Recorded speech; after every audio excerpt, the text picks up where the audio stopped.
கர்த்தருடைய நாம மகிமைப்படுவதாக. நான் உங்கள் சகோதரி மெர்சி தவராஜ். கர்த்தர் இன்றைக்கு நமக்கு தருகிற தலைப்பு, சாப்பிட்டு திருப்தி அடைந்து மீதி எடுத்தார்கள். இதுதாங்க கர்த்தர் நமக்கு தருகிற தலைப்பு. இதை குறித்து நாம் தியானிப்போம்.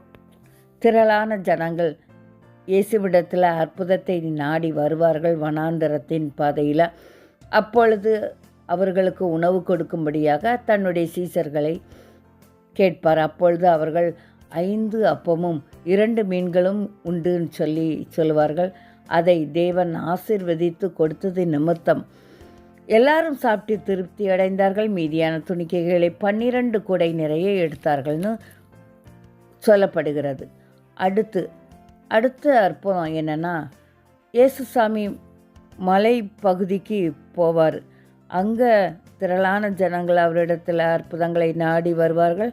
அப்போது இயேசுசாமி அவர்களுக்கு சாப்பாடு கொடுக்க சில 7 அப்பங்களும் சில சிறு மீன்களும் உண்டு அப்படின்னு சொல்லுவாங்க சீஷர்கள்.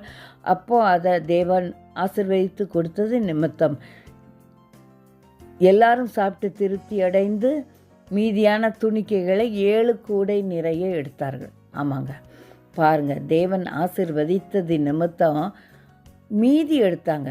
சாப்பிட்டு திருப்தி அடைந்து மீதி எடுத்தார்கள். இன்றைக்கு உங்களுக்கு வருகிற வருமானம் போதியதாக இல்லை, அல்லது வருமானமே இல்லை, நான் என்ன செய்வது என்று சொல்லி நீங்கள் கலங்கி கொண்டு இருக்கலாம்.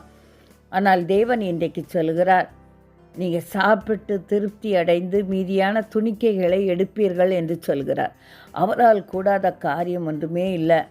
ஒரு சூழ்நிலையும் எனக்கு சாதகமாக இல்லையே, எனக்கு வருமானம் வருவதற்கு எந்த அறிகுறியும் இல்லையே என்று சொல்லி கலங்கி கொண்டு இருக்கிறீர்களா?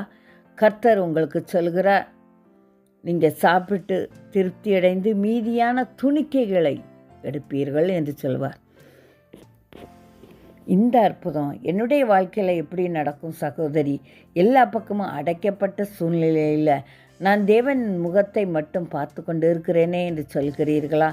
ஆமாங்க, அடைக்கப்பட்ட வாசல்கள் எல்லாம் நம் தேவன் திறந்து உங்களை ஆசீர்வதிக்கும்படியாக கடந்து வருகிறார். நீங்கள் சாப்பிட்டு திருப்தி அடைந்து மீதி எடுப்பீர்கள் என்று சொல்லி வாக்கள் அருள்கிறார். அவரால் கூடாத காரியம் ஒன்றுமில்லை. ஆமென்.